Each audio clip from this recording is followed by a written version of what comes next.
क्या सचमुच वैष्णो देवी बुलाती हैं तभी कोई उनके दरबार तक पहुंच पाता है, उनके मंदिर तक पहुंच पाता है?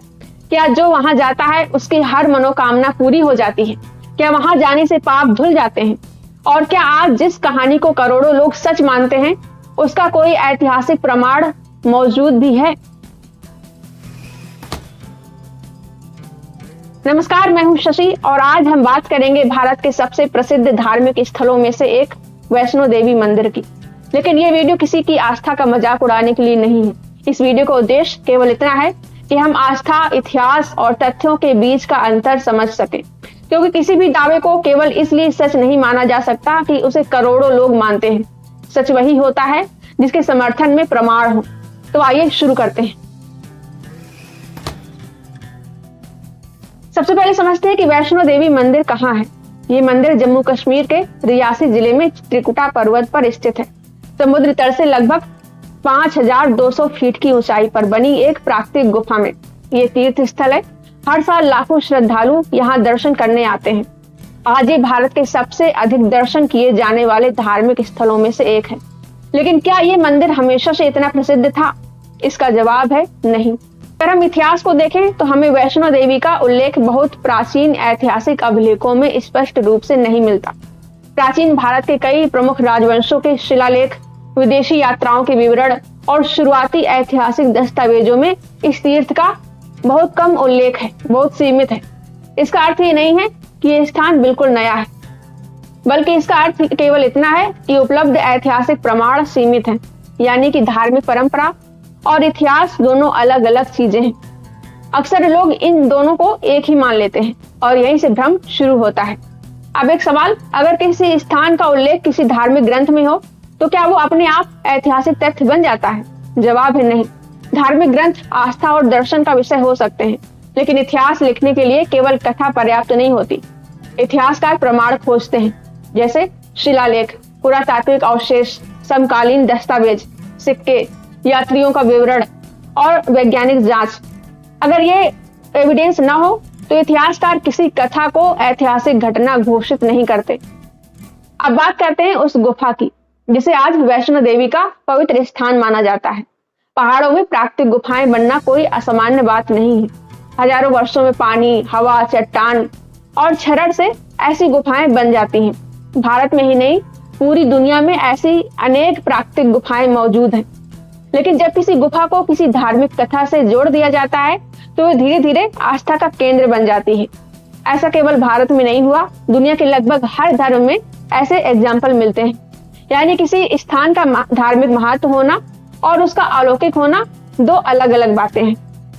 अब बात करते हैं उस चीज की जिसे लाखों लोग सबसे पवित्र मानते हैं। वो है तीन पिंडियां। इन प्राकृतिक चट्टानी संरचनाओं को देवी महाकाली, महालक्ष्मी, महासरस्वती का स्वरूप माना जाता है। ध्यान दीजिए, मैंने कहा माना जाता है। ये एक धार्मिक विश्वास है, लेकिन वैज्ञानिक दृष्टि से ये प्राकृतिक संरचनाएं हैं, प्राकृतिक चट्टाने हैं। विज्ञान इन्हें देवी होने या न होने का दावा नहीं करता, क्योंकि विज्ञान केवल ये वही स्वीकार करता है जिसे जांचा और परखा जा सके।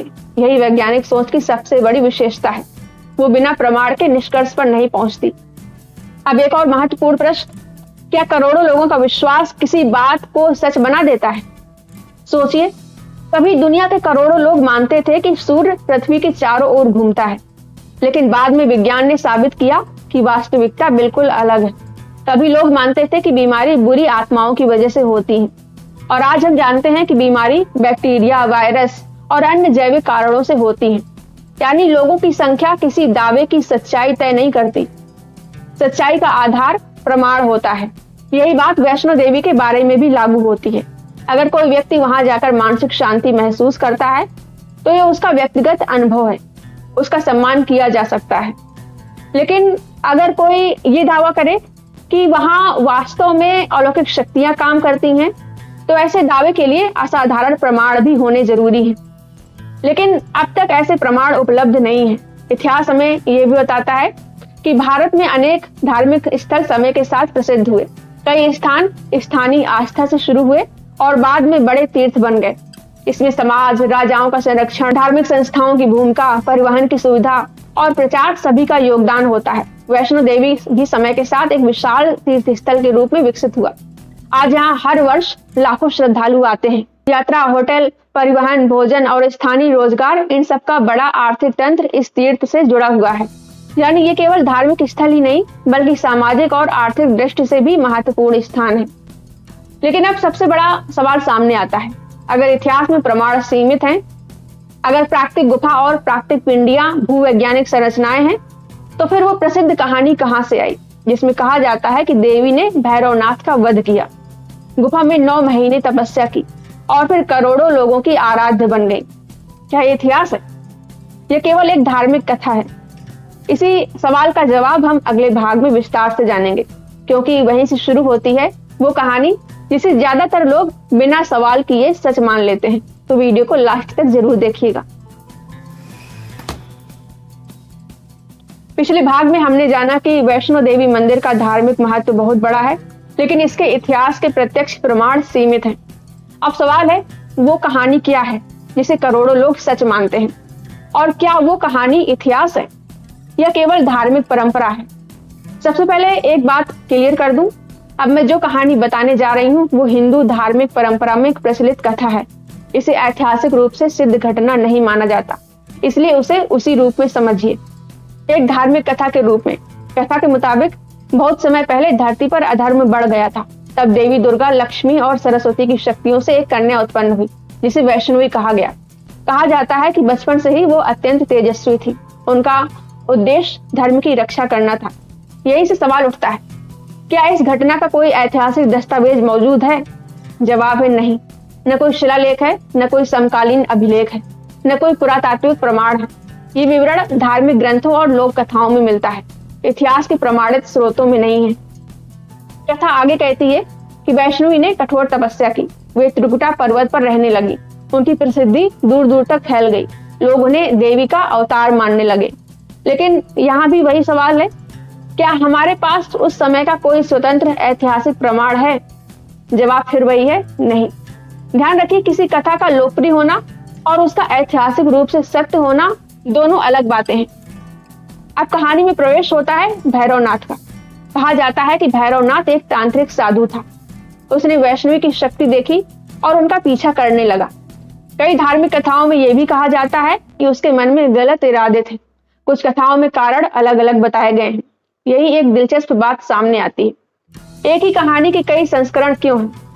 अगर कोई घटना वास्तव में इतिहास होती तो उसके मूल तथ्य लगभग समान होते, लेकिन जब अलग अलग क्षेत्रों में एक ही कथा के अलग अलग रूप मिलते हैं तो इतिहासकार उसे लोक कथा या मिथ की परंपरा मानते हैं। यही वजह है कि इतिहासकार स्रोतों की तुलना करते हैं। कथा के मुताबिक वैष्णवी भैरवनाथ से बचते हुए कई स्थानों से गुजरी। आज उन्हीं स्थानों को धार्मिक महत्व दिया जाता है, जैसे बाण गंगा, चरण पादुका, अर्धकुमारी। कहा जाता है कि बाण गंगा में देवी ने अपने बाण से पानी निकाला। चरण पादुका में उनके पैरों के निशान रह गए।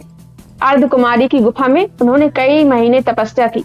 अब एक तार्किक सवाल पूछिए, क्या इन घटनाओं का कोई वैज्ञानिक या ऐतिहासिक प्रमाण है? जवाब है नहीं। इन स्थानों का धार्मिक महत्व है, लेकिन इनसे जुड़ी अलौकिक घटनाओं को सिद्ध करने वाला कोई स्वतंत्र प्रमाण उपलब्ध नहीं है। अब आते हैं सबसे प्रसिद्ध घटना पर।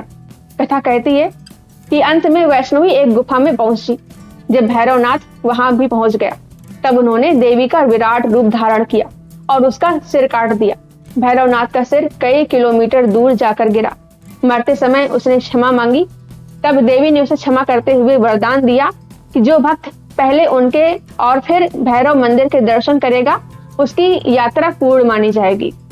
ये कहानी आज भी श्रद्धालुओं को सुनाई जाती है। लेकिन फिर वही सवाल, क्या इसका कोई ऐतिहासिक प्रमाण है? नहीं, ये सिर्फ धार्मिक विश्वास है। अब एक और जरूरी बात, दुनिया के लगभग हर धर्म में ऐसी कथाएं मिलती हैं जिनमें देवता या संत चमत्कार करते हैं। कहीं समुद्र 2 भागों में बंट जाता है, कहीं कोई व्यक्ति पानी पर चलने लगता है, कहीं कोई देवता पहाड़ उठा लेते हैं, कहीं कोई संत मृत व्यक्ति को जीवित कर देता है। हर धर्म अपने चमत्कारों को सत्य मानता है, लेकिन अगर सभी चमत्कार एक साथ सच नहीं हो सकते तो हमें उन्हें परखने का तरीका क्या होना चाहिए? जवाब है एविडेंस। अगर किसी दावे का परीक्षण नहीं हो सकता तो विज्ञान उसे तथ्य घोषित नहीं करता। आप सोचिए, अगर आज कोई व्यक्ति दावा करे कि उसने किसी का सिर काट दिया और वो सिर्फ कई किलोमीटर दूर जाकर गिरा, तो क्या हम बिना प्रमाण उस पर विश्वास कर लेंगे? नहीं, हम पुलिस जांच चाहेंगे, फॉरेंसिक जांच चाहेंगे, वीडियो या प्रत्यक्ष प्रमाण मांगेंगे। तो फिर हजारों साल पुरानी किसी कथा के मामले में हम वही मानक क्यों नहीं अपनाते? यही वैज्ञानिक सोच है, हर दावे पर एक समान कसौटी लागू करना। अब कुछ लोग कहते हैं ये विज्ञान से ऊपर की बात है, लेकिन ये तर्क किसी धर्म के किसी भी चमत्कार के लिए दिया जा सकता है। अगर बिना प्रमाण हर चमत्कार को स्वीकार कर लिया जाए तो फिर सच और कल्पना के बीच अंतर कैसे किया जाएगा? इसीलिए विज्ञान कहता है असाधारण दावों के लिए असाधारण प्रमाण चाहिए। अब कहानी तो हमने समझ ली, लेकिन इससे जुड़े सबसे लोकप्रिय दावे अभी बाकी हैं। क्या सचमुच मां बुलाती हैं तभी दर्शन होते हैं? क्या मन्नत मांगने से हर इच्छा पूरी होती है? क्या वैष्णो देवी जाने से पाप धुल जाते हैं? और अगर ऐसा नहीं है तो फिर लाखों लोगों को ऐसा क्यों लगता है? क्या इसके पीछे मनोविज्ञान काम करता है या सिर्फ संयोग? इन्हीं सवालों के जवाब हम अगले भाग में देंगे और वहीं से शुरू होगी इस पूरी चर्चा का सबसे जरूरी हिस्सा। दावा नंबर 1, मां बुलाती है तभी वैष्णो देवी के दर्शन होते हैं। शायद आपने भी ये वाक्य कई बार सुना होगा, बिना मां के बुलावे के कोई वैष्णो देवी नहीं जा सकता। ये इतना लोकप्रिय है कि लोग इसे बिना सोचे समझे सच मान लेते हैं। लेकिन आइए इसे तर्क की कसौटी पर परखते हैं। हर साल लाखों लोग वैष्णो देवी जाते हैं। उनमें से अधिकांश लोग पहले से टिकट बुक करते हैं, होटल बुक करते हैं, छुट्टियां लेते हैं, ट्रेन या फ्लाइट का इंतजाम करते हैं। यानी पूरी यात्रा इंसान की योजना, आर्थिक क्षमता, स्वास्थ्य, समय और परिवहन पर निर्भर करती है। अब सोचिए, अगर बुलावा ही सब कुछ तय करता तो फिर टिकट बुकिंग की जरूरत क्यों पड़ती? और अगर किसी व्यक्ति की यात्रा बारिश, भूस्खलन, बीमारी या किसी आर्थिक समस्या के कारण रुक जाए तो क्या इसका अर्थ यह है कि देवी ने उसे नहीं बुलाया, या फिर ये एक सामान्य जीवन की घटना है? तार्किक रूप से दूसरा उत्तर ज्यादा उचित लगता है। अब कुछ लोग कहेंगे लेकिन मेरे साथ ऐसा हुआ था, अचानक जाने का मन हुआ और सब इंतजाम हो गए। ऐसा होना बिल्कुल संभव है, लेकिन किसी घटना का संयोग होना और उसे अलौकिक कारण से जोड़ देना दो अलग बातें हैं। मानव मस्तिष्क पैटर्न खोजने में बहुत तेज होता है।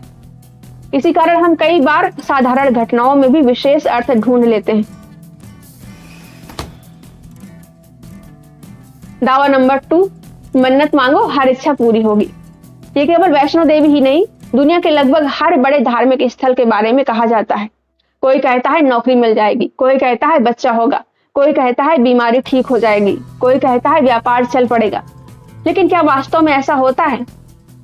मान लीजिए 1,00,000 लोगों ने अलग अलग मन्नत मांगी। कुछ लोगों की इच्छा पूरी हो गई, कुछ की नहीं हुई। अब क्या होता है? जिनकी इच्छा पूरी हो जाती है वे मंदिर जाकर कहते हैं देखा चमत्कार हो गया।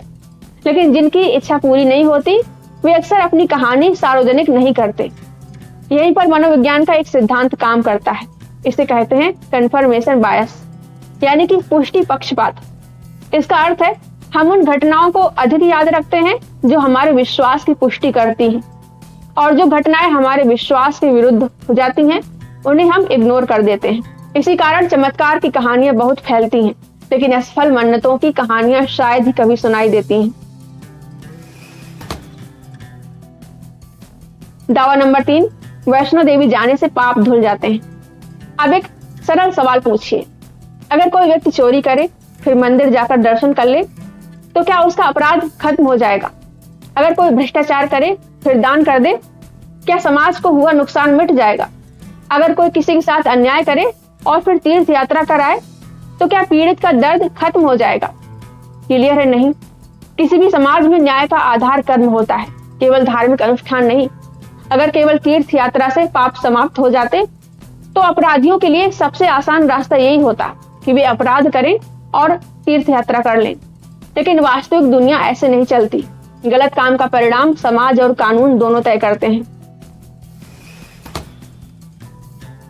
दावा नंबर 4, मंदिर में देवी चमत्कार करती है। ये दावा भी बहुत आम है। किसी की नौकरी लग गई, किसी का व्यापार बढ़ गया, किसी की बीमारी ठीक हो गई और लोग कह देते हैं कि ये माँ का चमत्कार है। लेकिन क्या हर सफलता का कारण चमत्कार होता है? मान लीजिए किसी मरीज ने दवा भी ली, ऑपरेशन भी कराया, आराम भी किया और वो ठीक हो गया। क्या पूरा श्रेय केवल चमत्कार को दिया जा सकता है? नहीं। विज्ञान कहता है किसी भी निष्कर्ष पर पहुंचने से पहले सभी संभावित कारणों की जांच करनी चाहिए। दावा नंबर 5, जो भैरव मंदिर नहीं जाता उसकी यात्रा अधूरी रहती है। यह भी धार्मिक परंपरा का हिस्सा है। इसका आधार वही कथा है जिसमें कहा जाता है कि देवी ने भैरवनाथ को वरदान दिया था, लेकिन जैसा कि हमने पिछले भाग में जाना, उस कथा का कोई स्वतंत्र ऐतिहासिक प्रमाण उपलब्ध नहीं है। इसलिए इसे धार्मिक विश्वास के रूप में समझना चाहिए, न कि प्रमाणित ऐतिहासिक तथ्य के रूप में। अब एक जरूरी सवाल, अगर इन दावों के समर्थन में वैज्ञानिक प्रमाण नहीं है तो फिर इतने लोग इस पर विश्वास क्यों करते हैं? इसका उत्तर मनोविज्ञान देता है। जब इंसान कठिन परिस्थितियों में होता है तो उसे आशा की जरूरत होती है। उसे लगता है कि कोई अदृश्य शक्ति उसकी मदद करेगी। ये विश्वास उसे मानसिक सहारा दे सकता है, और मानसिक सहारा कई बार तनाव कम करने में भी मदद करता है। लेकिन मानसिक राहत और अलौकिक चमत्कार एक ही बात नहीं है। अब एक अलग लेकिन जरूरी प्रश्न पूछते हैं, अगर किसी मंदिर के चमत्कार सिद्ध नहीं है तो फिर वो इतना प्रसिद्ध कैसे बन जाता है? क्या केवल चमत्कार इसकी वजह है या इसके पीछे कुछ और वजह भी है? आइए समझते हैं। मंदिर केवल धार्मिक स्थल नहीं होते। जब हम किसी बड़े मंदिर को देखते हैं तो अक्सर हमारा ध्यान केवल पूजा और दर्शन पर जाता है, लेकिन वास्तव में ऐसे मंदिर एक बड़े सामाजिक और आर्थिक तंत्र का हिस्सा होते हैं। जरा सोचिए, जब लाखों लोग किसी एक स्थान पर जाते हैं तो उन्हें क्या क्या चाहिए? रहने के लिए होटल, खाने के लिए रेस्टोरेंट, यातायात, पालकी, अन्य सुविधाएं, गाड़ियां, प्रसाद, दुकानें, फोटोग्राफर, गाइड, सुरक्षा कर्मचारी, सफाई कर्मचारी, चिकित्सा सेवाएं, यानी एक पूरा स्थानीय अर्थतंत्र विकसित हो जाता है। इससे हजारों लोगों को रोजगार मिलता है। इसलिए किसी बड़े तीर्थ का महत्व केवल धार्मिक नहीं बल्कि आर्थिक भी होता है। दुनिया के लगभग हर धर्म अपने अपने चमत्कारों का दावा करता है। कोई कहता है उसका तीर्थ सबसे पवित्र है, कोई कहता है उसके देवता सबसे शक्तिशाली हैं, कोई कहता है उसकी प्रार्थना सबसे प्रभावशाली है। अगर हम बिना प्रमाण अपने धर्म के चमत्कार को सच मानते हैं तो निष्पक्षता की दृष्टि से हमें दूसरे धर्मों के चमत्कार भी मानने पड़ेंगे, लेकिन ऐसा करना संभव नहीं है। इसलिए सबसे न्याय तरीका यही है कि हर दावे के लिए एक कसौटी अपनाई जाए, प्रमाण। अगर आपको ये वीडियो जानकारी भरा लगा हो तो इसे उन लोगों तक पहुंचाइए जो आस्था और तथ्य के बीच का अंतर समझना चाहते हैं। और आप इस बारे में क्या सोचते हैं, कमेंट करके जरूर बताइए। धन्यवाद। साथियों, आप सभी के लिए खुशखबरी है, समाज का सच चैनल की यूट्यूब मेंबरशिप अब शुरू हो गई है। अगर आपको इस चैनल पर समाज, धर्म, अंधविश्वास, वैज्ञानिक सोच, मानवाधिकार और तार्किक विश्लेषण से जुड़े वीडियो पसंद आते हैं और आप चाहते हैं कि ऐसा स्वतंत्र तथ्य आधारित कंटेंट लगातार बनता रहे, तो आप ज्वाइन बटन पर क्लिक करके चैनल के सदस्य बन सकते हैं। आपकी मेंबरशिप सिर्फ आर्थिक सहयोग नहीं है, बल्कि ये सत्य, तर्क और स्वतंत्र विचारों को आगे बढ़ाने में आपकी भागीदारी है। सदस्यों के लिए अलग अलग मेंबरशिप लेवल्स और कुछ विशेष सुविधाएं भी उपलब्ध हैं। आप अपनी सुविधा के अनुसार कोई भी लेवल चुन सकते हैं। अगर अभी मेंबरशिप लेना संभव नहीं है तो भी आपका एक लाइक, कमेंट, शेयर और सब्सक्राइब मेरे लिए उतना ही महत्वपूर्ण है। आपके विश्वास, प्यार और सहयोग के लिए दिल से धन्यवाद। ज्वाइन बटन पर क्लिक करें और समाज का सच की इस यात्रा का हिस्सा बने।